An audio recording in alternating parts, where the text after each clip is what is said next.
So I hope that you can see that 180 degrees is half because 180 out of 360 actually simplifies to a half. Now, it's a little harder to use the skateboard guy when we look at the full circle, but we can still think about it. So if he were to go from here to here, which we did back there, he did 180 degrees. Well, what happens if he can only get this far? What if it actually splits the circle into quarters? So that would make this 1, 2, 3, 4 quarters.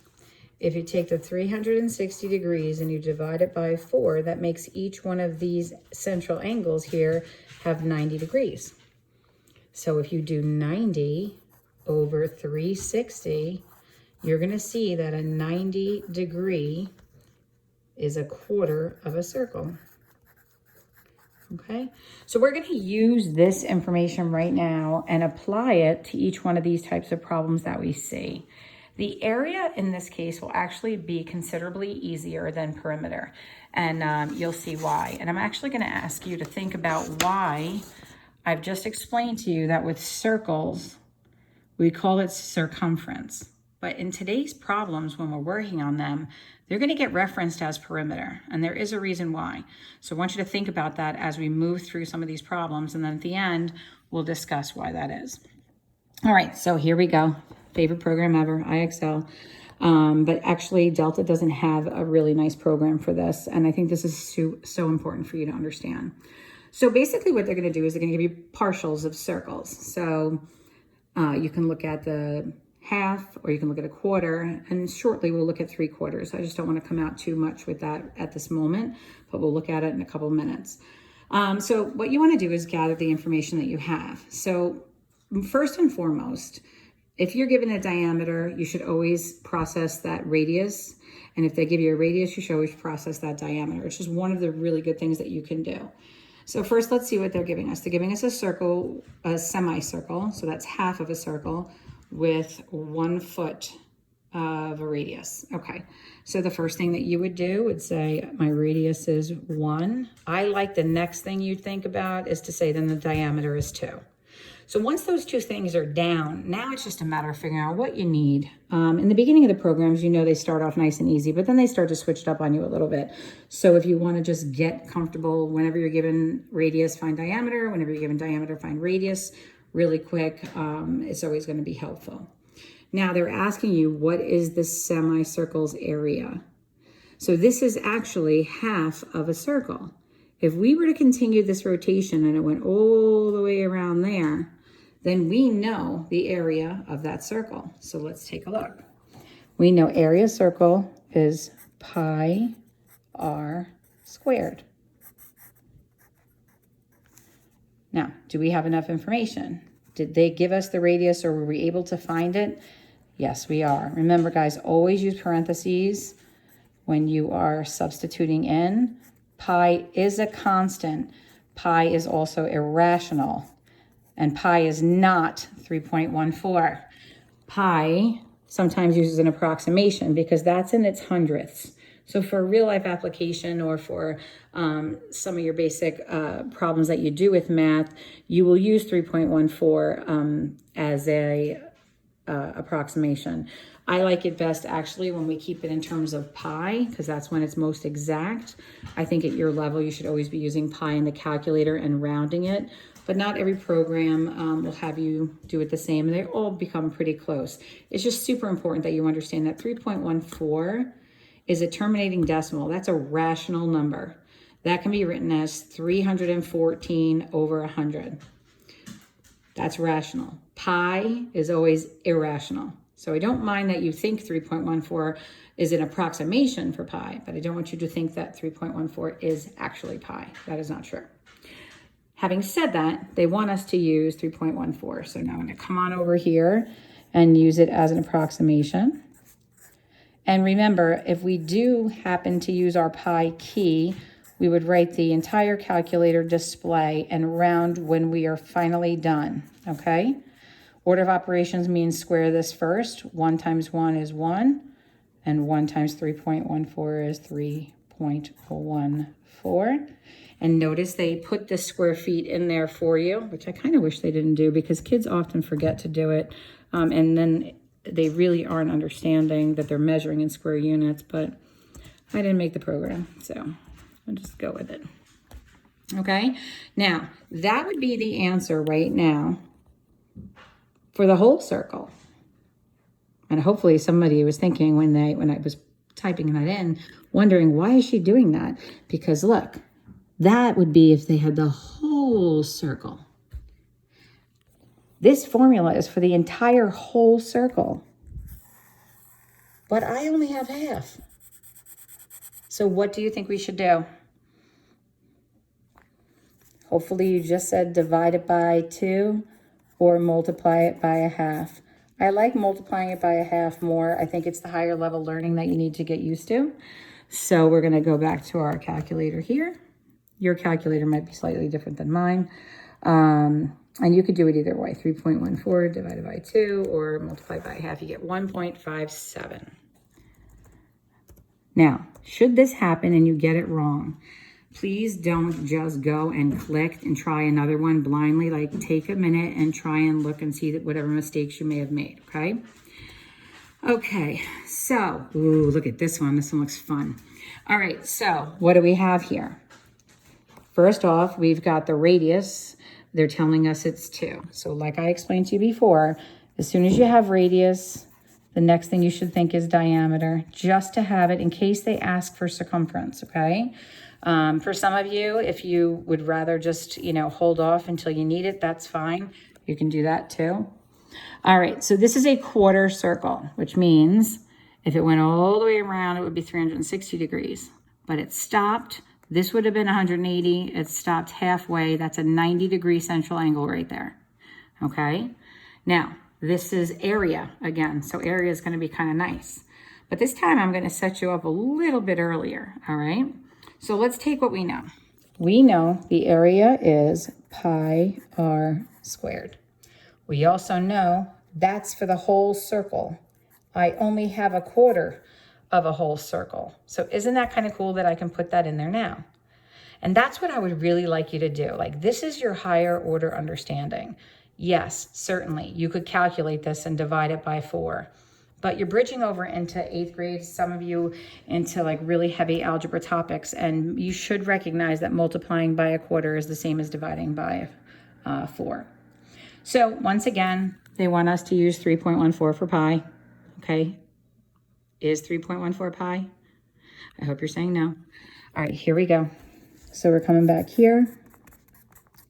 I'm going to open up in parentheses, 3.14. The radius is 2. I'm going to put that in here, and I'm going to square it. Now, when you do it like this, you don't have to worry about remembering at the end, oh, I was supposed to divide. You've accounted for it in your first step, which is why I like this. So order of operations means exponents get done first.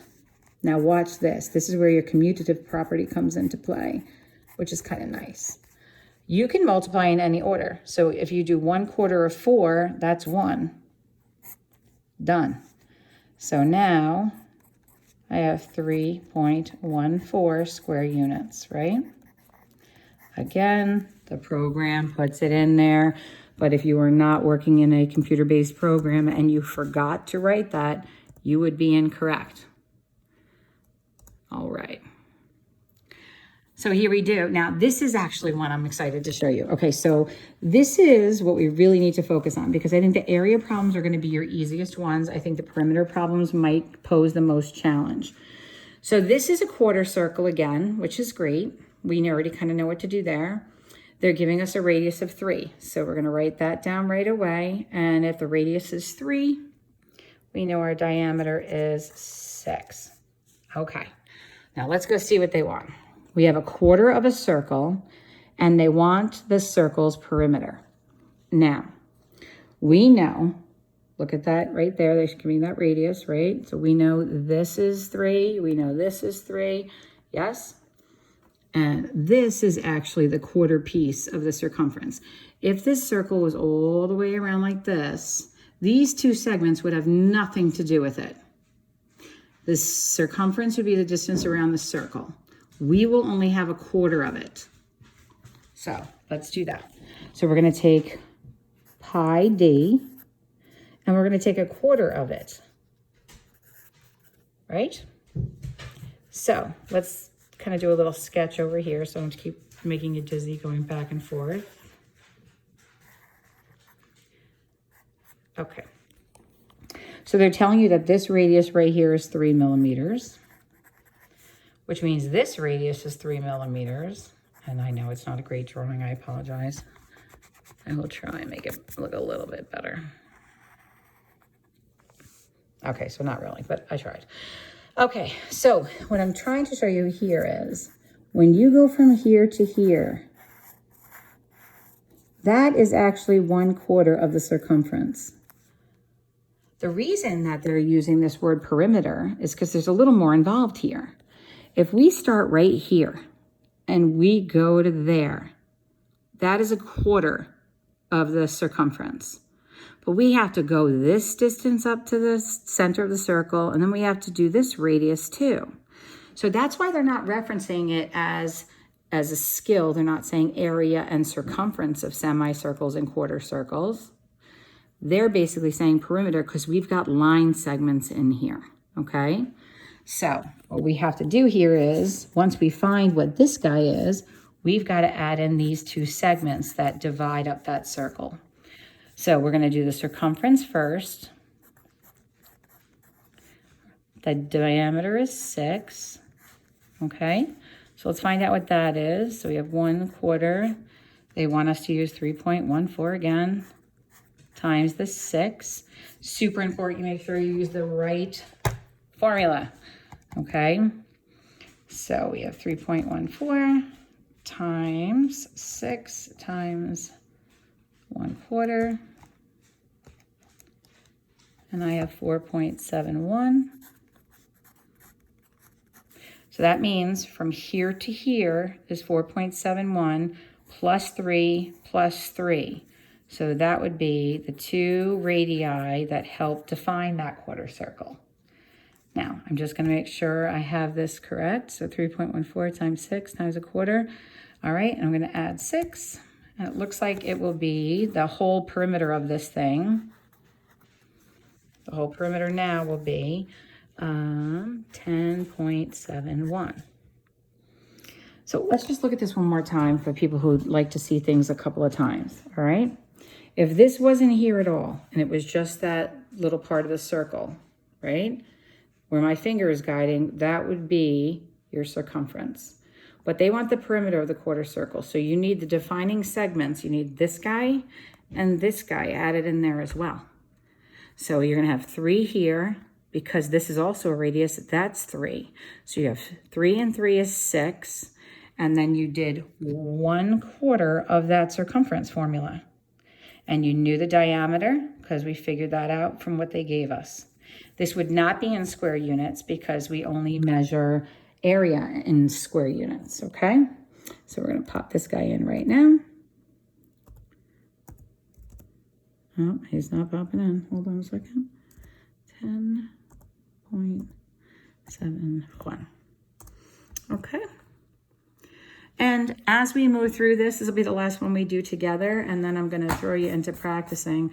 I'm also going to have you do a couple of word problem work today. I have some of you that move at a very quick clip, and I have some of you who like to take your time and kind of process this at a little bit of a slower pace.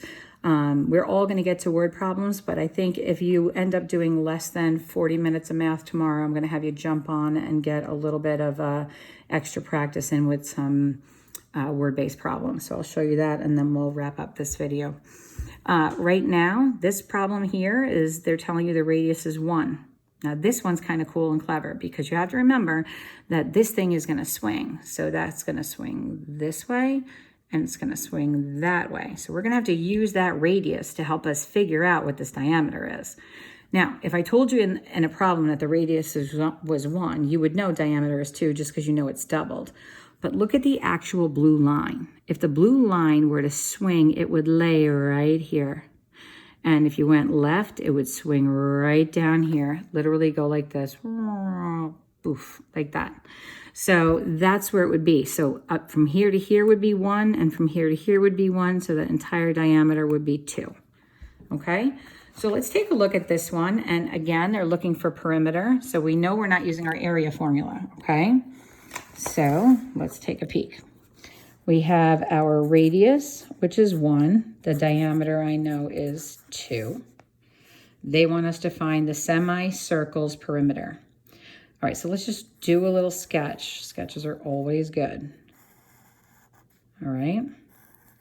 So this is a 1 kilometer. And if it lays flat here, from here to here is 1 kilometer. And from here to here is 1 kilometer. And that's where you're getting your 2 kilometers for your diameter. So now if you were going to walk around this thing, you would have to do half of the circumference. Okay, so the perimeter of this thing is going to be half of the circumference, which is pi d. And then you have to walk along that diameter back. So yes, this is going to be half of the circumference. But then you're going to have to add the 2 to get back. So we'll just add the 2 on. Now, if you don't like it written in one spot like this, the way I've done it, you can do it like I did in this problem below. Notice I did the circumference, and then at the end, I added on the 2 segments. You can do it that way for every single problem if you like. If you're trying to push yourself to some higher order thinking, then I'd like you to try and create the entire equation. If it causes problems, just back down to what's comfortable for you. And then you're going to do half of the circumference and then the 1, 2. So let's go put in our information. And then remember, you can use your calculator. So we have 3.14 again for pi. And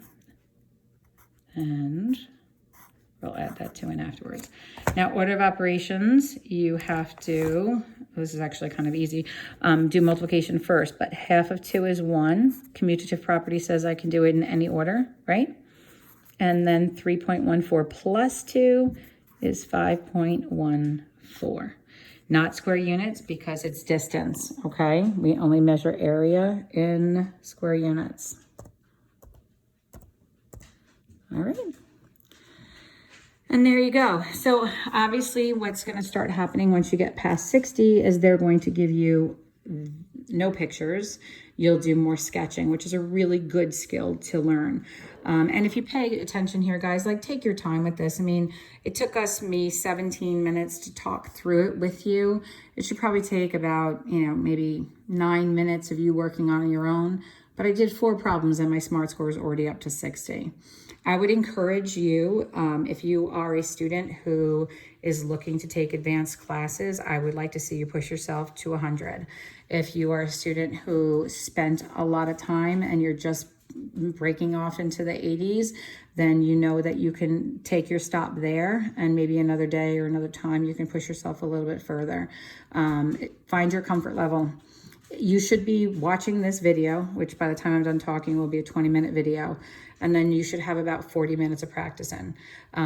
Students who don't at least do that are falling short of the intent of having math every other day. So I'll be reaching out to you if I don't see that you've put in that time. Try to remember too, guys, I can see active time here. So you can open this program up and then you can go look at your Snapchat and you can go have a snack. But then what's going to happen is it pauses and it tells me active minutes. So even though the time is passing and you can see right here that these numbers are passing, if you're going to be like, oh, I'll just put this on and walk away, I have a way of seeing your active minutes. So let's try and just do the best we can. We only have math every other day.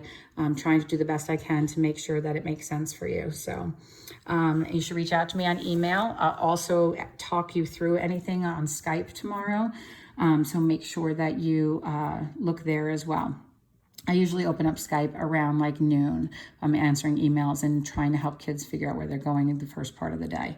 So just to be clear, this is the 8th grade tab. This is T7, area and perimeter. Remember, it's perimeter because those segments are in there. Now, should you be a student who reaches mastery very quickly, I'm going to ask you to start working on these word problems on T6. You can put in the time to get you through to like 40 minutes of practice, and you can stop. There's no point of achievement that you have to get to. Just the more you read and the more you practice, the better and stronger you'll be. Okay, so that's it for me with this. I will see how you do tomorrow.